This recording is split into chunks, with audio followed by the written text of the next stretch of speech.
Bem-vindas e bem-vindos a mais uma análise aprofundada. Hoje, o nosso foco é uma tecnologia que, está ganhando espaço na engenharia de pavimentos, o uso de macrofibras estruturais no concreto. A gente vai dar uma olhada em como isso funciona, sabe? Desde a concepção, o projeto, como é que se calcula isso, passando pela execução lá na obra e até como fazer os reparos depois. Para guiar a nossa conversa, a gente tem aqui um artigo técnico bem bacana do Enacor, que propõe um jeito específico de dimensionar esses pavimentos e também uma referência técnica mais robusta, tipo um manual mesmo, sobre como aplicar e consertar pavimentos urbanos com essas fibras. E qual é a nossa missão aqui? É entender como essas fibras podem deixar o concreto mais durável, mais eficiente, talvez até permitindo usar menos material, né? E, claro, como cuidar disso tudo ao longo do tempo. Bom, vamos lá. Primeiro, acho que vale a pena lembrar que pavimento de concreto, não é exatamente uma novidade, né? Tem exemplos bem antigos. Sim, com certeza. A referência até cita um caso lá de Bellefontaine, Ohio, de 1894, mais de um século. Exato. Mas a tecnologia evolui, claro. Hoje a busca por pavimentos que durem mais, que sejam mais sustentáveis, né? O próprio concreto de alto desempenho já traz um monte de vantagens. A referência técnica lista várias. Ele não deforma fácil com o peso, dura mais, então precisa de menos manutenção, o que é ótimo para o trânsito, distribui melhor as cargas para o solo. E tem outros pontos interessantes também, né? Como a economia de combustível, por ser uma superfície mais rígida, a reflexão da luz, que ajuda na iluminação. Isso, e até a questão da temperatura, né? Ajuda a reduzir o calor, principalmente em cidade, e não estraga com óleo, combustível, enfim. É nesse contexto todo que entram as macrofibras estruturais. Mas o que são elas exatamente? Basicamente, são fibras sintéticas, sabe? Geralmente de polímeros, como o polipropileno ou poliolefinas. Parecem uns fios mais grossos, resistentes, que a gente adiciona direto lá na betoneira, na mistura do concreto. E qual é o puro do gato delas? Como elas funcionam? O grande diferencial é o que elas fazem depois que o concreto endurece. Todo concreto, eventualmente, microfissura, né? O que as fibras fazem é atuar como uma espécie de costura interna ali. Elas ajudam a redistribuir as tensões que se concentram nas fissuras e, o mais importante, aumentam muito a tenacidade do concreto. Tenacidade. Seria a capacidade de absorver energia, mesmo depois de fissurado, sem quebrar de vez? Exatamente. Ele não rompe de forma frágil, ele avisa, ele deforma mais, e isso, na prática, pode permitir otimizar os projetos. Talvez usar placas um pouco mais finas, mas ainda seguras, ou até acelerar a execução em alguns casos. Interessante. E isso muda a forma como a gente calcula esses pavimentos, então? Muda sim, e bastante. Historicamente, aqui no Brasil, a gente usou muitos métodos americanos, né? PCA, baseados em Westergaard. São métodos ótimos, mas focados no concreto simples, sem armadura, e principalmente no comportamento antes da fissura, no regime elástico. E as fibras entram em jogo justamente depois da fissura. Precisamente. Por isso, métodos de origem europeia, como os de Meyerhoff e Losberg, começaram a ser mais considerados para esse tipo de aplicação. Eles analisam melhor o comportamento do concreto já fissurado, na fase que a gente chama de plástica. É aí que as fibras realmente mostram seu valor, costurando a fissura e mantendo a capacidade de carga. E a metodologia que o artigo do Enacor propõe, ela vai nessa linha? Exatamente. Ela combina esses mundos. Usa os conceitos de Meyerhoff e Losberg para calcular os esforços máximos na placa, mas leva em conta a contribuição das fibras após a fissuração. Essa contribuição é a tal da resistência residual. Resistência residual. Quer dizer, mesmo trincado, o concreto continua resistindo a alguma coisa por causa das fibras? Isso. E essa resistência não é um chute, ela é medida em laboratório. Existem ensaios específicos normatizados pela ABNT, como a NBR 16940, que medem parâmetros como o FR1 e FR4. São indicadores dessa capacidade pós-fissuração. E esses valores, medidos no ensaio, são usados diretamente no cálculo estrutural, seguindo outra norma, a NBR 16935. Então, o projeto passa a contar com essa capacidade extra que as fibras dão. Espera aí, isso é tipo uma mudança de filosofia, então. A gente não projeta mais só para evitar a fissura. É uma mudança importante, sim. A gente projeta sabendo que a fissuração por retração ou por carga vai ocorrer em algum nível, mas que ela será controlada pelas fibras. O concreto simples, quando fissura, basicamente perde sua capacidade ali naquele ponto. O concreto com fibras, não. Ele mantém uma parte da resistência, fica mais dúctil. Entendi. Menos quebradiço? Exato. E a metodologia proposta vai até um pouco além. Ela sugere que os coeficientes de segurança, aqueles fatores que a gente usa para garantir uma margem no cálculo, não sejam fixos. Eles devem variar de acordo com o volume de tráfego esperado. Ah, o famoso número N, que mede os eixos equivalentes de caminhão? Esse mesmo. A ideia é usar uma fórmula, no caso uma logarítmica, que relaciona o número N com os fatores de segurança, chamados φm e γfq. Quanto maior o tráfego previsto, mais rigorosos ficam esses fatores. Então, quanto mais caminhão for passar, maior a segurança exigida no cálculo. Isso. É uma forma de tentar incorporar o efeito da fadiga, do cansaço do material sobre cargas repetidas, de um jeito mais, digamos, realista do que usar um fator de impacto único para todo mundo. Faz sentido. E como fica o processo de cálculo, resumidamente? Bom, de forma bem simplificada. Primeiro, você determina os esforços que vão atuar no pavimento, o peso do tráfego, a retração natural do concreto, as variações de temperatura. Depois, aplica esses fatores de segurança que dependem do tráfego N para encontrar o esforço máximo que o pavimento tem que resistir, que a gente chama de momento solicitante de cálculo, o MS. Aí, você calcula qual é a capacidade real de resistência da placa de concreto com fibras, o momento resistente, MU, usando aquela resistência residual FR1 e FR4 que veio dos ensaios de laboratório. E no final, a conta tem que fechar. A capacidade tem que ser maior que a demanda, mu maior ou igual a MD. Sempre. A regra de ouro da engenharia estrutural. Ok, isso na teoria parece bem robusto. Ajustando o projeto ao uso real da via, evita superdimensionar onde não precisa e garante segurança onde o tráfego é pesado. Mas, e na prática, testaram isso? Sim, e essa é uma parte bem legal do primeiro artigo. Eles fizeram um estudo de caso prático, uma parceria da UNB com o DENIT, lá em Brasília. Ah, o trecho experimental. Exato. Eles pegaram um asfalto que já estava lá, meio desgastado, e aplicaram por cima uma camada de concreto com macrofibras. É a técnica que chamam de white topping, né? Isso, cobertura branca sobre o asfalto. É uma técnica de reabilitação bem interessante. E para validar o cálculo sem ter que esperar décadas, eles usaram um equipamento chamado HVS, um simulador de veículo pesado. Basicamente um super caminhão que fica passando para lá e para cá, acelerando o desgaste. Sim, ele aplica milhões de ciclos de carga em pouco tempo. É fundamental para validar esse tipo de projeto. E eles testaram duas espessuras de concreto com fibras, uma de 12 centímetros e outra de 15 centímetros. O objetivo era ver se a metodologia de cálculo que a gente acabou de discutir realmente previa bem o comportamento delas. E aí, quais foram os resultados? Foram bem promissores, segundo o artigo. A placa mais fina, de 12 centímetros, tinha sido projetada para um tráfego N de 10 milhões de eixos padrão. Certo. E ela aguentou um pouco mais que isso, cerca de 11,7 milhões de eixos, antes de apresentar um nível de fissuração considerado limite, mas sem romper estruturalmente.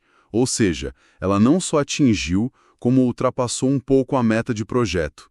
As fissuras apareceram, o que é normal, mas ficaram controladas pelas fibras. E a placa mais grossa, de 15 centímetros? Essa foi projetada para um tráfego bem mais pesado, quase 100 milhões de eixos. E ela também cumpriu o objetivo, atingiu esse número de ciclos sem apresentar falhas estruturais. O interessante é que as fissuras que surgiram nela tiveram aberturas máximas de 2 milímetros, bem abaixo do limite de 3,5 milímetros que eles consideravam crítico. E outro dado importante: o degrau entre as placas, o escalonamento nas juntas foi mínimo. Isso é um bom sinal. Mostra que, mesmo sem usar barras de transferência de carga naquele trecho específico, As fibras ajudaram a fazer essa ponte, a transferir a carga de uma placa para outra eficientemente. Então, a costura das fibras funcionou mesmo na prática, né? Mantendo a integridade mesmo com as fissuras. Exato. É a tal da tenacidade em ação. O concreto deixa de ter aquele comportamento frágil de romper subitamente e passa a ter uma capacidade de deformação e redistribuição de esforços pós-fissuração. Isso é chave para a durabilidade. E a conclusão do estudo foi que a metodologia de cálculo pareceu bem calibrada, então. Pelo que o artigo apresenta, sim. Eles concluíram que o método é uma alternativa viável e segura para projetar esses pavimentos de concreto reforçado com macrofibras. Legal. Mas a gente sabe que entre o projeto no papel, o teste controlado e a obra no dia a dia, tem um caminho, né? A execução precisa ser bem feita. E aí entra a nossa segunda fonte, o guia prático. O que ele diz sobre a aplicação, principalmente em cidades? Exatamente. A segunda fonte foca muito nisso, nos cuidados práticos para implantar esses pavimentos em vias urbanas. Ela detalha tanto os requisitos dos materiais quanto as etapas construtivas. Começa pelo concreto em si. Define parâmetros mínimos de qualidade, como resistência à tração na flexão, pelo menos 4,2 MPa, consumo de cimento mínimo de 320 kg por metro cúbico, relação água-cimento, máxima de 0,50, são especificações para garantir um bom concreto de base. Ok, isso é o básico para um concreto de pavimento, imagino. E as fibras? Também tem especificações, o tipo de polímero, polipropileno ou poliolifinas, as dimensões, comprimento ali entre 30 e 50 milímetros, geralmente, e o módulo de elasticidade, que é a rigidez da fibra. Aqui tem até uma pequena variação entre as fontes, o que reforça, siga o que o projeto pediu. Certo. Mas o ponto crucial mesmo é garantir que o conjunto concreto plus fibras colhida plus dosagem usada atinja aqueles valores de resistência residual, o FR1 e o FR4, que foram considerados lá no cálculo do dimensionamento. A dosagem típica fica entre 3 e 5,5 kg de fibra por metro cúbico de concreto. Entendi. Tem que garantir que o material final tenha a performance esperada no projeto. E na hora de construir, quais os pontos de atenção? Aí tem vários detalhes importantes que a fonte destaca, especialmente por causa das fibras. Primeiro, a adição das fibras. Pode ser na usina ou direto no caminhão betoneira na obra. O fundamental é misturar pelo tempo certo, garantir que elas se espalhem bem, que não formem ouriços, aqueles bolos de fibra. Imagino que uma mistura ruim comprometa tudo. Totalmente. Depois, o adensamento. Não basta só usar a régua vibratória na superfície. A recomendação é usar também vibradores de imersão, aqueles de agulha, inserindo um ângulo de 45 graus. E por que esse ângulo? Ajuda a compactar melhor o concreto em toda a espessura e também tende a orientar um pouco as fibras mais na horizontal, evitando que muitas fiquem expostas ou arrepiadas na superfície final. Ah, faz sentido. E o acabamento? A textura? Tem que dar a rugosidade necessária para a segurança, para a aderência do pneu, mas com cuidado para não arrancar as fibras ou deixá-las muito expostas. É um equilíbrio. E as juntas? Continua sendo crucial cortar na hora certa. Fundamental.